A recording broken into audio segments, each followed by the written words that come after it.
પૂર્ણ પુરુષોત્તમ ભગવાન શ્રી કૃષ્ણના ચરણોમાં વંદન. આજના કાર્યક્રમની અંદર ઉપસ્થિત મારા વાઇસ પ્રિન્સિપલ ડૉક્ટર હિતેશભાઈ,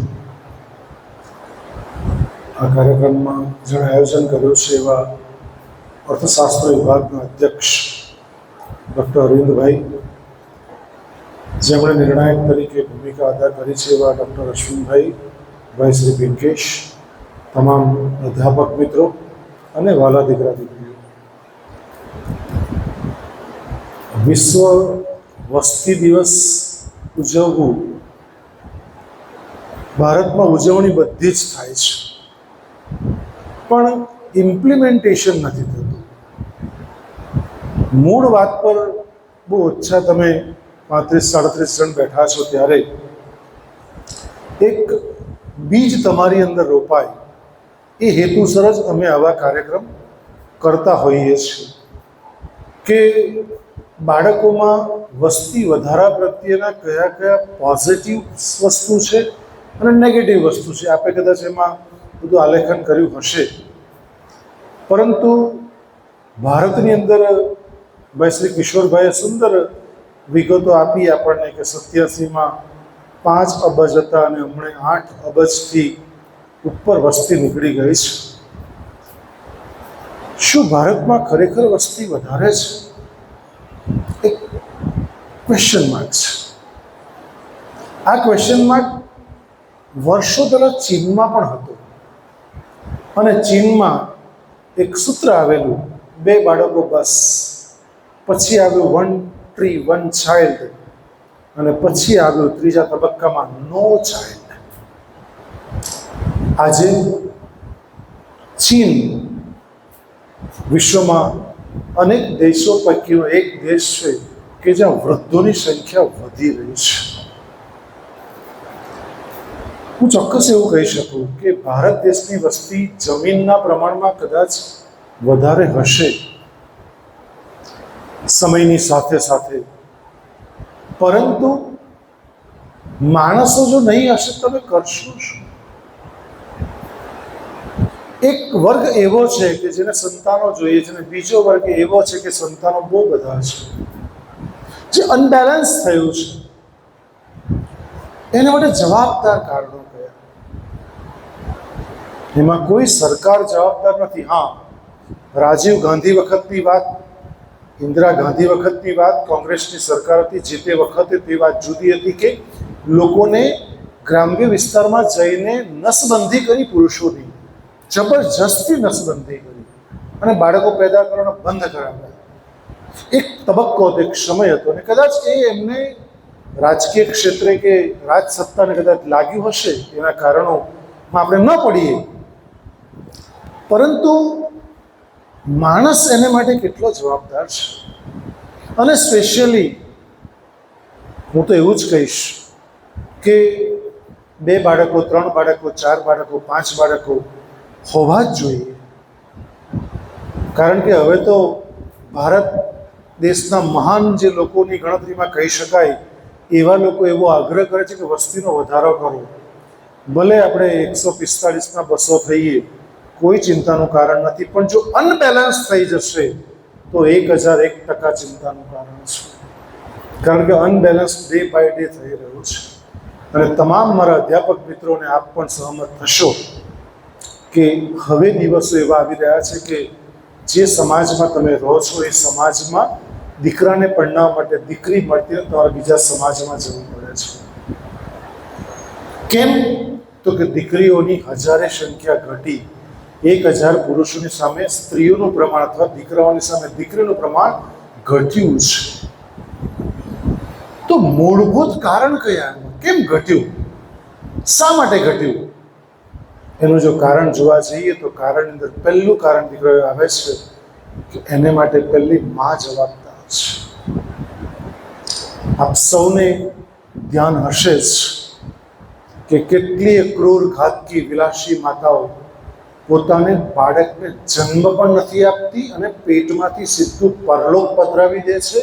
થોડા વખત પહેલાનો આંકડો આખા વિશ્વનો 9,000 કરોડ માતાઓ પોતાના બાળકને પેટમાંથી પરલોક પધરાવી દે છે. હવે સાયન્સે બહુ પ્રગતિ કરી, વિજ્ઞાને, પરંતુ એ જે પ્રગતિ કરી તે કદાચ અધોગતિ તરફ જતી હોય તેવું લાગે છે.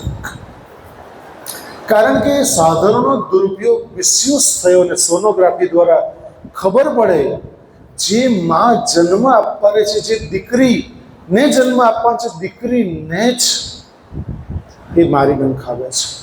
આ પૂર્ણ સત્ય છે, એમાં કોઈ નકારી શકે. તમે પણ બેઠા બેઠા નકારી શકો નહીં, કારણ કે તમે આ બધી વસ્તુઓ સાંભળી છે. કેટલાય ડૉક્ટર લોકોની ધરપકડ થઈ છે, તમે જાણો છો. અને આવું અવારનવાર ન્યૂઝમાં અથવા ન્યૂઝપેપરમાં આવે છે, પ્રિન્ટ અને ઇલેક્ટ્રોનિક્સ મીડિયાની અંદર. માઓ શા માટે આવું કરતી હશે? તો પાછું બીજું કારણ એવું આવે કે ભારત દેશ એ પિતૃપ્રધાન દેશ, જેમાં દીકરો તો જોઈએ જ, કમ્પલ. કારણ કે મા બાપનો વંશ વારસો આગળ વધારવા માટે દીકરો જ વધારી શકે, એને માટે જોઈએ. પિતૃપ્રધાન સમાજમાં જ્યારે જિંદગી જીવી રહ્યા છે ત્યારે મેં આજે મારા છેલ્લા ક્લાસમાં, એસવાયના ક્લાસમાં એક સવાલ પૂછ્યો. અશ્વિનભાઈ, મેં ચાંબુલી જાતિની વાત કરી એમને. ઓસ્ટ્રેલિયાના ન્યુગાન્યા ટાપુ ઉપર 3 જાતિઓ રહે છે, આરાપીસ, મંડુકુમાર અને ચાંબુલી. તો ભણાવતો તે વખત ચાંબુલી જાતિની વાત કરી. ચાંબુલી જાતિનું લક્ષણ એવું છે કે ત્યાં સ્ત્રી પ્રધાન સમાજ છે, પુરુષ પ્રધાન સમાજ નથી. એટલે મેં બાળકોને પૂછ્યું કે ભારત દેશમાં કયો પ્રધાન સમાજ છે? છોકરાઓ તો બિલકુલ ના બોલ્યા, અને છોકરી બોલી તે બી એટલા ધીમા અવાજમાં બોલી, પુરુષ પુરુષ. મેં સીધે 4 વખત પૂછ્યું કે ભાઈ ભારતમાં કયા પ્રધાનનો આપણો દેશ રન કરે, ચાલે છે? તો મારી દીકરીઓ, જે છોકરાઓ તો બિચારા બોલ્યા જ નહીં, કારણ કે એમનો તો જીવ જ ઓલરેડી જાણતો હતો. પરંતુ દીકરીઓ પણ નહીં બોલી, કારણ કે દીકરીઓનો અંતરાત્મા જાણતો હતો. કેમ? તો કે કહેવાતો પુરુષ પ્રધાન સમાજ, આપણે ત્યાં તો પ્રાધાન્ય તો હોમ મિનિસ્ટરનું જ છે. ક્યાં પપ્પાનું એટલું બધું કંઈ ચાલી જતું હોય છે. મમ્મી જરાક જો કહે તો પછી તો આગળ કંઈ બોલી પણ ન શકાય. અને તમારા ચહેરા પર હાસ્ય એટલા માટે છે, સ્માઇલ એટલા માટે છે કે કહાની ઘર ઘર કી છે.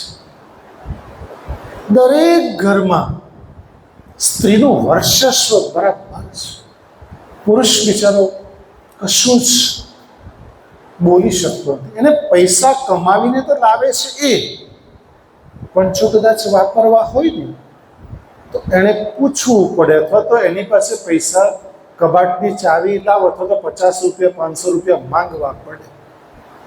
એટલે ક્યાં આપણે કઈ દિશામાં જઈ રહ્યા છે? ને આ તમામ મારા અધ્યાપક મિત્રો બેઠા છે, એ લોકોને ખબર છે કે જ્યારે મા બાપની સેવા કરવાની વાત આવે છે ત્યારે દીકરા કરતા દીકરી ખૂબ સેવા કરે છે.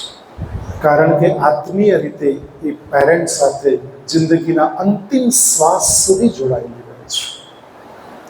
એટલે જેમ આંગણામાં તુલસીનો ક્યારો હોવો જોઈએ, એમ ઘરમાં એક દીકરી અચૂક હોવી જોઈએ. ભગવાનને પ્રાર્થના કરી કે ભાઈ ભલે થોડું ઘણું આમ તેમ થાય, પણ દરેક ઘરમાં, કારણ કે દીકરી પર બહુ બધું લખાયું, મા પર બહુ બધું લખાયું, દીકરી વાલનો દરિયો થી માંડીને ઘણું બધું. પરંતુ જે વસ્તી વધારાની વાતનો દિવસ જ્યારે સેલિબ્રેટ કરી રહ્યા છે, પરંતુ 2 બાળકો નહીં પણ ઘણા બધા બાળકો હોવા ઘરની અંદર જોઈએ તો વસ્તી લાગે. કારણ કે આ જે કંટ્રોલ આવ્યો ને તેમાં સાયકોલોજીનો અમારો જે ધર્મ કહો છો એ અમારું બહુ સરસ ચાલે. ડિપ્રેશનના એટલા બધા કેસીસ આવે. મારી દીકરી એ છે તો રોજના 50,000 રૂપિયા કમાય. કેટલા? રોજના 50,000 રૂપિયા કમાય. કેમ? એ પાછા નાના બાળકના જ કેસ લે. નાના ટેણિયા લોકોના, નવસારીમાં નાના ટેણિયા લોકોના એટલા બધા, રોજ 100 લોકો એને મળવા આવે ટેણિયા લઈને. નાના બાળકો ડિપ્રેશનમાં જતા રહે છે. કેમ? તો કે પહેલાં તો 7, 8, 10 બાળકો તો એકબીજા તો રમતા મસ્તી કરતા ટાઈમ નીકળી જતો, અને પહેલાં દાદા દાદી નાના નાની બી હતા તો ટાઈમ નીકળી જતો, રમાડતા વાર્તા કહેતા. હવે તો રમવાનું છે જ ક્યાં? રડ્યો એટલે મોબાઈલ. અને સાયકોલોજી નસીબ લેનારા નસીબવાળા બહુ લોકો છે કે જેનો ક્યારેય એ અમારા જે બિઝનેસ છે એમાં ક્યારેય મંદી નહીં આવશે. કારણ કે ડે બાય ડે જેટલું વસ્તી તમે કંટ્રોલ કરશો એટલા બાળકો ડિપ્રેશનમાં જશે, કારણ કે મા બાપને સમય જ નથી. અને બીજો છેલ્લા થોડા વર્ષથી રોગ એવો લાગુ પડ્યો છે કે બંને નોકરી કરવાની.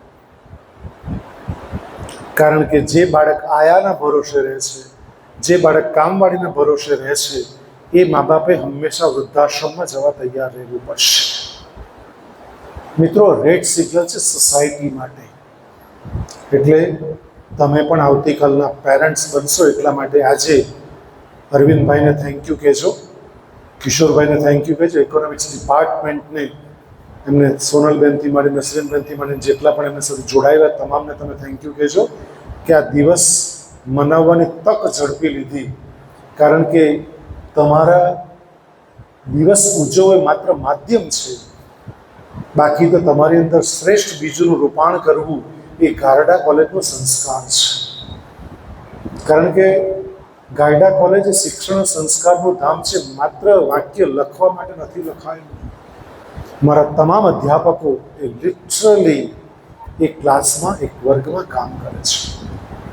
તો વસ્તી વધારો વિશ્વમાં ભલે થતો હોય, પરંતુ ભારત દેશ નચિંત છે, અને ભારત દેશના લોકો એમ પણ કોઈનું માને તેમ છે નહીં, અને એની રીતે અચૂકી દિશામાં પ્રગતિ કરે તેવી શુભેચ્છા સાથે મારી ચર્ચાને માત્ર અલ્પ વિરામ આપું છું. ફરી પાછા મળીશું. જય હિન્દ, જય ભારત, જય જય ગુજરાત.